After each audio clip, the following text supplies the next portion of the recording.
Hello and welcome.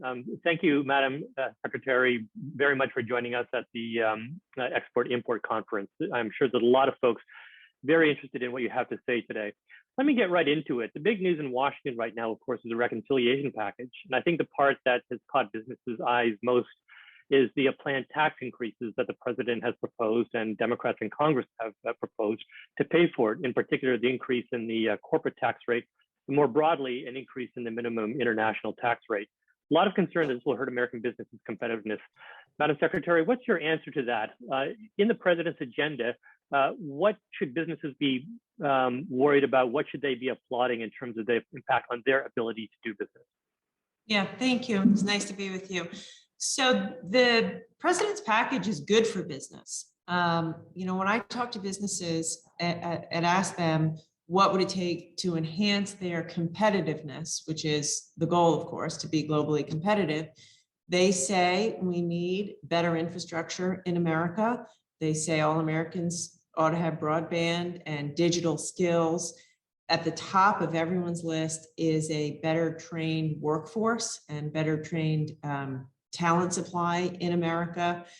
A lot of CEOs talk about the need to make sure that women can get back into the workforce and contribute productively to their companies. They all call for bigger investments in basic research and R&D so that America can maintain its technological edge in the world. And all of the things that I just listed are investments that the president is calling for in the Build Back Better plan. Lots of job training, infrastructure investments, big increases in NSF funding, big increases to have supply chains like semiconductors made here in America. So it's clear to me, listening to business, that this will make businesses, it's good for business. The rub, of course, is, as you say, okay, how do we pay for it? And the president's doing the responsible thing, by the way, what any CEO would do, which is to say, make sure we have a plan to pay for it.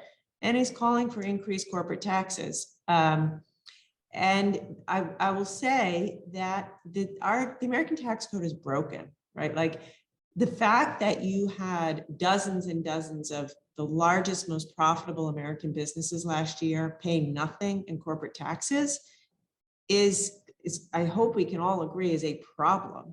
And by the way, they did nothing wrong. That's the way the system is designed. So the president is saying, we got to raise taxes, not to exorbitant levels, to a fair level, so that we have money to pay for these investments. Even if we went all the way up to the 28% that the president, began with, still, it would be the lowest corporate tax rate that we've seen in America since World War II, except for 2017. And the last thing I'll say is, the president has been crystal clear, and he's told us, his team, to be clear, we are open to compromise. We want to compromise. The only thing we can't do is do nothing. And in that regard, I am confident that business will be much, much worse off if we do nothing and don't make these investments.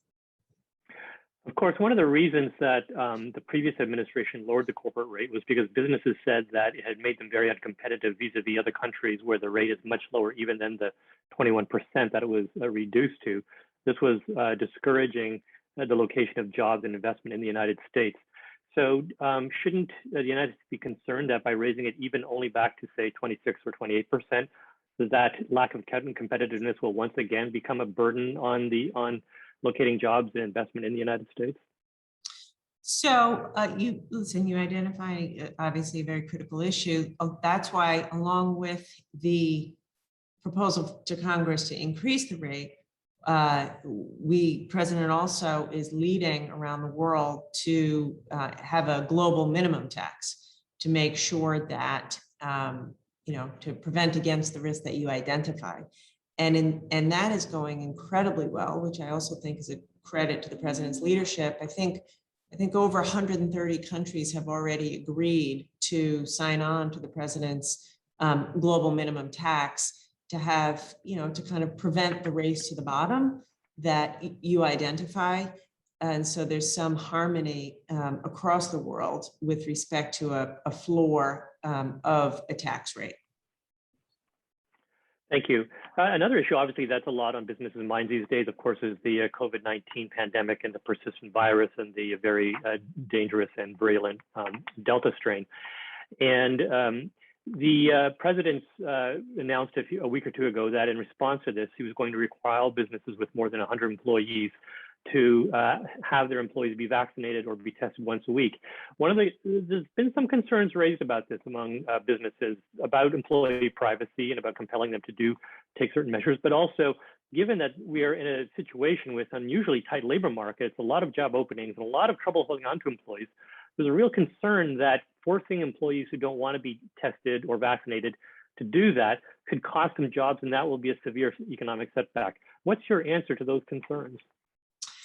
A few things. First of all, there's no evidence to suggest that that would happen, right? Which is to say, there are companies, Tyson Foods, United Airlines, who have done this on their own, requiring vaccinations before the president's announcement, and there's no evidence that they're seeing greater labor shortages or struggling more. To fill open spots. So I think that's a theory, but I don't think it's a good theory because I don't think it bears out in the facts. I would say if I were a business owner, as I have been earlier in my career, my priority would be to protect my employees, keep them safe, get everyone back to work, and reduce disruptions. And that I think is what we're seeing in America, but also around the world. Due to COVID outbreaks, you have seen manufacturers have to shut down, meat processors have to shut down, and that is much more disruptive to business. So I think that, to my mind, what the president did was clearly the right move, and it is the quickest, most effective way to get this virus behind us. We have to get it behind us, which means everyone needs to get vaccinated. I spent time the other day with executives in the travel and tourism business, and they are still really struggling. We need to get conferences back, trade shows back, people traveling again, resumption of international travel to really revive this economy. And none of that's going to happen unless we can kind of put a lid on the Delta variant, which means people need to get vaccinated. And, vaccinations are free, easy, safe, and hugely effective. So I guess in my mind, the vast benefits to American economy so hugely outweigh any potential theoretical risk of it exacerbating labor shortages. I think it's a no-brainer, and we just have to move forward. Thank you. Let's turn now to business competitiveness. You mentioned that the president has pushed for that this reconciliation package and infrastructure package will include a very significant package of financial support for the semiconductor industry in the United States. I believe the number is $52 billion. And this has broad bipartisan support. In fact, I think it originated about a year ago. Senator Mark Warner of Virginia, of course, the primary sponsor of that original push. And it raises an interesting question because it seems to represent a new awareness or acceptance or enthusiasm for having the government play a much more active role in helping American business become competitive. In the old days, we called this industrial policy. And some members of the Biden team have said, look, industrial policy used to be dismissed as picking winners, but right now it's obvious that it's necessary and it's just common sense. Do you see what's going on with semiconductors as an example of a much broader sort of role that the federal government can and should take in American business? Or is it a one-off deal? Just give us your thoughts on that. Yeah, really, really excellent question. I would say no, I don't see it necessarily as a fundamental change in American economic policy. I think that semiconductors are almost unique insofar as they underpin so much of our economy.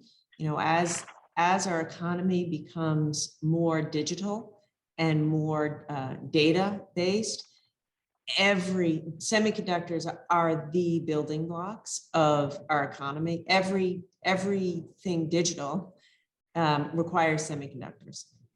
Cars, medical equipment, anything with an on-off switch. And so if you take that fact,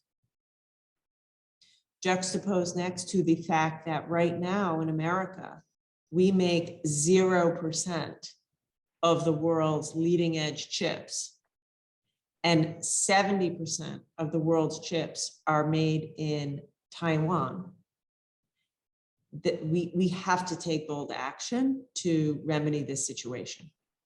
And so, and by the way, it's, that is not just an issue of economic security and job creation, but this is fundamentally an issue of national security. It's unsustainable to be in a place where the building block of everything electronic is semiconductors, and 70% of supply comes from Taiwan, and 0% of leading edge chips comes from America. That's a crisis. So as a result, the president is saying, we need to meet the moment. We need to meet that moment. And part of meeting that moment is making huge investments in America, so we make more chips in America. So I think, anyway, I think that we cannot downplay the centrality of semiconductors and the mismatch of the supply chain currently. But many of the arguments you've just made in favor of why the government needs to help the semiconductor industry locate here could be made about other things. The president, for example, has prioritized the development of a domestic electric vehicle battery chain here in the United States. Over the course of the pandemic, there was a lot of concern raised about the enormous proportion of pharmaceutical antecedents that we purchase from China and other countries that we don't make here in the United States. Can't that logic you just described for semiconductors be applied equally to a whole variety of industries? I guess that's my question. What's the overarching a policy design that says we help this but not that? Yeah, so there's a couple things. As I said before, I do think semiconductors are almost unique in their prevalence in our economy and in products. Again, because everything is digital, everything, even in a hospital, so much medical equipment. So it's so foundational. That said, one of the first things the president did coming into office was sign an executive order around supply chain resiliency. And my team is deeply engaged in that. He has asked us to identify other mission critical products, often mission critical to our national defense, batteries, for example, as you say, and just make sure that we have access to those products. Now, often that means making those products in America. It could also mean making sure that these products are made in allied countries. So if you can't onshore, you can near shore. Some people say friend shore. So I think what the president's doing is just being responsible and saying, what are the most vital products that we need to always be able to have a resilient, dependable supply of, and make sure we have a strategy for that, which includes making in America and making sure that America or in allied countries. I'll say this, a year and a half ago, I was the governor of Rhode Island, and it was a scary time, the beginning of COVID, and we literally couldn't get our hands on enough ventilators or N95 masks. And I found myself, like so many other governors, myself on the phone with vendors, almost all in Asia, almost all in China, trying to get our hands on either medicine or ventilators or respirators. And that's a scary place to be. And so what the president's saying is, we can't let that happen. We need to have a resilient supply chain for critical items. Well, that's a very interesting observation, Madam Secretary. And since this is an audience of people who are very deeply involved in trade, let me put the question to you. You described a situation where, the production base for a lot of these products had long ago migrated out of the United States. What used to be televisions and now it's semiconductors you've talked about. And it was a lot of this personal protective equipment. Is it possible that we allowed globalization to go too far? And if that's the case, do businesses and policymakers need to think harder about the nature of supply chains and outsourcing and perhaps sacrificing some of the efficiencies that came through global integration of supply chains and focusing a little bit more on safety and national resilience? Yes. So I think that if you look at many industries, in search of cheap labor, we allowed so many industries that are critical to America just leave our shores. And when you take that fact combined with other countries, particularly China, investing heavily in their industrial policy, we wake up and find ourselves in a place we don't want to be, and you could go through the whole list: battery technology, semiconductors, solar panels, solar products, critical minerals, pharmaceuticals. And so I think, I think the statistic, I'm going to be directionally right on this. We've lost something like 25% of our small and medium-sized manufacturers in our industrial base over the past few decades. And so, like I said, just searching for cheap labor, we've woken up to find ourselves in a vulnerable position. And it's time to say, how do we have a balance to make sure that we have access to the critical supplies that we need? Well, the previous administration shared a lot of these concerns, and their solution to their response to this situation was tariffs. As you know, we have very high tariffs on China in particular, but tariffs on a variety of our allies. And the thinking here was to bring jobs back to the United States, making things that are now made in other countries. Do you and this administration support the use of tariffs as a way of restoring American competitiveness? And if not, how do you plan to approach the tariff question differently? So, tariffs are a tool, not a strategy. There's a place for them, certainly.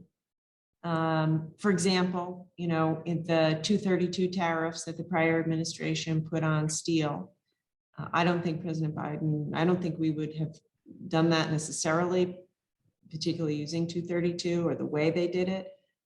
But, it has proven to be very effective in stimulating the production of steel in America. And steel is critical, obviously, to our national security. We need to produce steel and aluminum in America.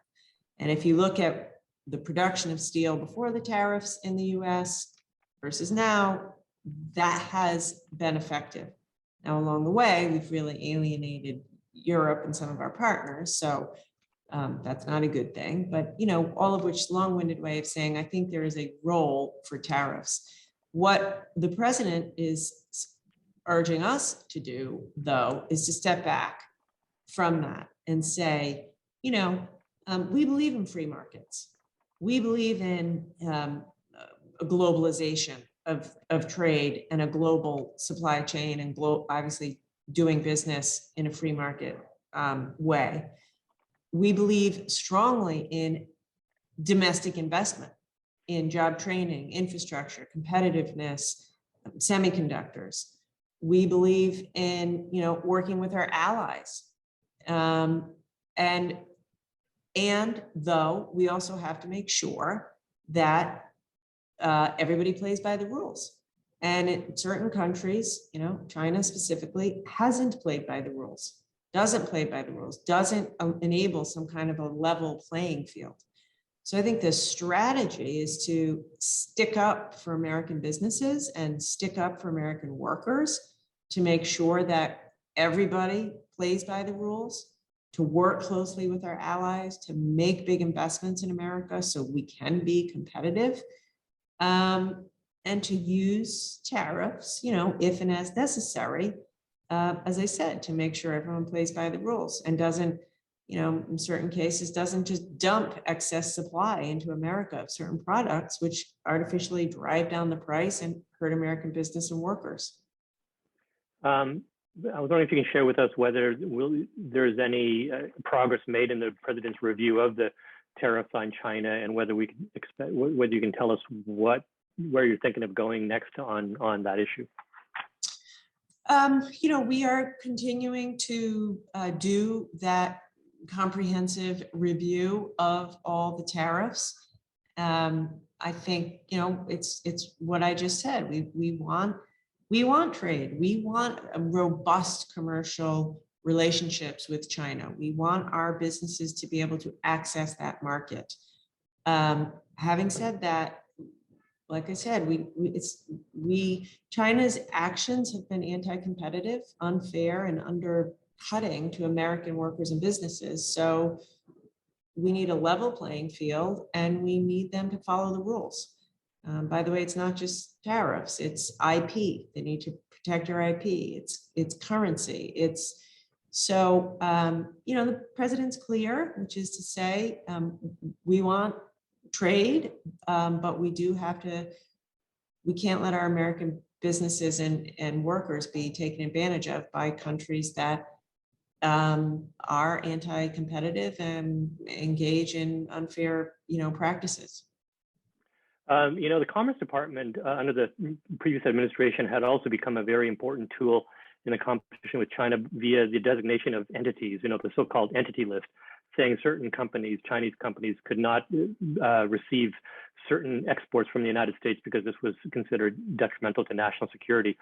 Will your Commerce Department have a different approach to the entity list, or will it continue that same fairly aggressive use of the entity list to deal with the competition with China? So I say a couple things. We will be different in our approach in that this shouldn't be a political process. So I don't think you'll ever see a day when, President Biden is tweeting at me or my team to put a company on an entities list. This will be done by the career staff based on the facts and data and investigations, and done where appropriate. It is a powerful tool, and we're going to use the tool where we need to protect American businesses and American national security.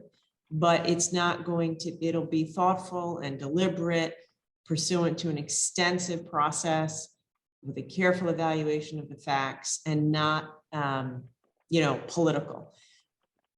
I would also say, it's a powerful defensive tool, which is important, and we will use it. Since I've been here, we've put 89 entities on the entities list. We've added dozens of entities to the entities list, but it's one tool in our toolbox. It's one defensive tool. I think that we are, as an administration, inclined to maybe over-index on the offensive tools, which is to say, investing in America. We need to run faster in America, which gets back to the beginning of our discussion with Build Back Better. Let's invest in semiconductor production in America. Let's invest in digital apprenticeships, so we have the best, most digitally literate workforce in the world. Let's invest in basic research. If you look at the percent of GDP, the amount of basic R&D we do in America as a percent of GDP, it's a straight line down for the past few decades. We got to turn that curve to make investments so we can lead the world in technology, AI, cloud computing, et cetera. So yeah, we'll use the entities list and all the tools in our toolbox to protect American workers and businesses and national security. But really, we have a big, bold, offensive strategy to help us compete globally. Thanks. We talked a bit about the competition over the Pacific. Let's talk about the competition on the other side of the Atlantic. I believe you recently attended the inaugural meeting of the Trade and Technology Council with the European Union. There is some concern on the part of the U.S. technology industry about what direction U.S. policy will take, and they're not terribly happy about what the Europeans have been doing. I'll quote from a statement from the Information Technology and Innovation Foundation, which worries that by following the Europeans, we would, quote, skewer America's leading tech companies above all others and kill U.S. jobs, unquote, if we followed the EU model on privacy, data privacy, artificial intelligence, and internet platforms. What's your response to those concerns? Yeah, so I am one of the co-chairs of the Trade and Technology Council. And in fact, we're having our first working meeting the week after next here in the US. And I'm looking forward to that. We aren't going to follow that model. So I want to allay fears in the US tech community. No, we're not going to follow the European model. We share the same values with Europe. And I think that is critical. With this whole conversation, we're talking about how we're going to operate in the world. We do need to shore up our relationships with our allies. And just like Europe, we value privacy strongly as a right. That being said, our countries have different laws, different customs, different court systems, and therefore we need to find a different framework to achieve the same result, which is protecting individuals' privacy, but through a different means. And I've already, since I've been here, had a number of engagements with my EU counterparts on the privacy issue. And I've said to them exactly what I've said to you, which is we have the same values, but we have to come up with a system which works in America according to our laws. We have a lot of concerns about the DMA and some of the regulatory views and potential moves that the EU is talking about. So to my mind, the whole purpose of the TTC is to get to the table with our allies to talk, to figure out how to come up with some standards, tech standards. You mentioned artificial intelligence. We got to sit with Europe to write the rules of the road as it relates to AI.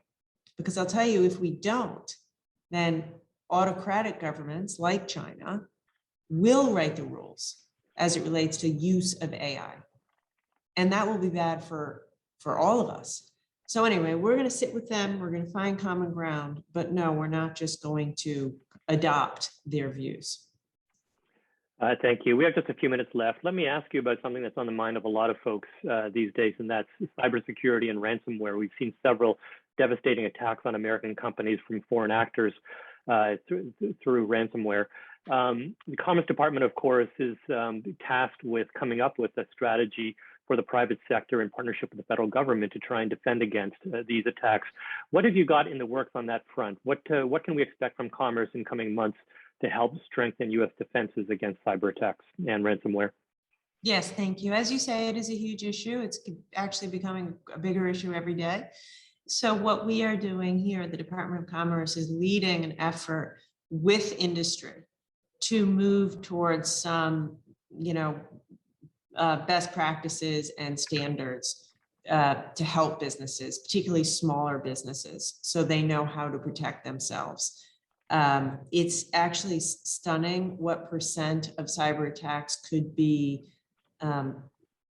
protected against by simple things like two-factor authentication, which isn't used as widely as it should be. So an agency within Commerce called NIST, which is the standard setting agency, has some of the best cyber experts in the world.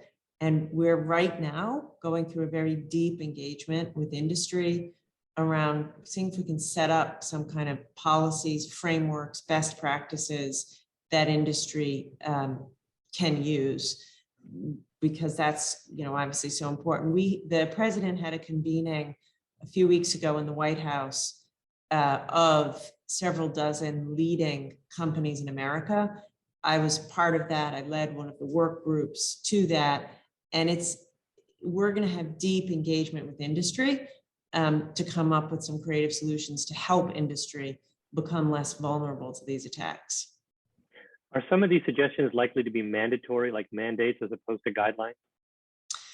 It's too soon to say. I'll say right now we're tending to try to find options that are not mandatory and instead leading business to know what to do and encouraging them to step up to do it.